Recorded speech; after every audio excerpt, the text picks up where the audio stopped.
হঠাৎ করে দেখলাম মুরগির মাংস একটু ফ্রিজে আছে, দেশি মুরগির মাংস।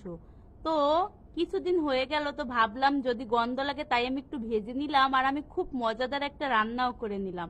কিছুদিন ধরে আমার ছেলে বিরিয়ানি খাইতে চাইতেছে, তো আমি ভাবলাম যে এই মুরগির মাংসটা দিয়ে আমি বিরিয়ানি রান্না করতে পারবো। দেখেন, আমি পুরো তেলে ভালো করে ভেজে, এখন আমি এখানে একটু সরিষার তেলে, তারপর আমি পেঁয়াজটা ভালো করে ভেজে, তারপর আমি সমস্ত মশলা এক এক করে দিয়ে দিতেছি। এখানে আদা রসুন, জিরার গুঁড়ি, বিরিয়ানির মশলা সব কিছু দিয়ে দিতেছি, এবং একটু টক দইও দিয়ে দেব। কিন্তু দেখেন, আমার বিরিয়ানিটা যে এত মজা হয়েছে, মাশাল্লাহ। ভাবছিলাম মুরগিটার থেকে একটু গন্ধ লাগবে, কিন্তু আলহামদুলিল্লাহ মুরগিটা ভাজার কারণে গন্ধই আসেনি, আর এত মজা হয়েছে, অনেক ইয়াম্মি হয়েছে খেতে। সবাই তো অনেক প্রশংসা। আর আমরা আজকে ইফতারিতে এই বিরিয়ানিটা খেয়েছি।